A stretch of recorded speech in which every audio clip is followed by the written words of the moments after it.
ప్రతిపక్షమైన అధికార పక్షమైన ప్రజా సమస్యల పరిష్కారంపై మన చంద్రగిరి ఎమ్మెల్యే తగ్గేదేలే.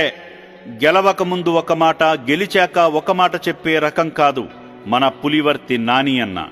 చెప్పాడు అంటే చేస్తాడు.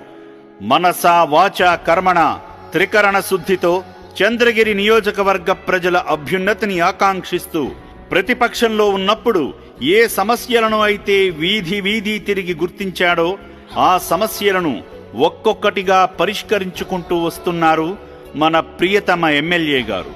అందులో భాగంగా ఉమ్మడి మంగళంలోని 4 పంచాయతీలకు కలిపి ప్రత్యేక పారిశుద్ధ్య కార్యక్రమానికి శ్రీకారం చుట్టి ఎన్నో ఏళ్లుగా పరిశుభ్రతకు నోచుకొని ఉమ్మడి మంగళం పంచాయతీ ప్రజలను కాలుష్య కోరల నుండి కాపాడే ప్రయత్నాన్ని నిష్కల్మషంగా ప్రారంభించారు. 5 సంవత్సరాలుగా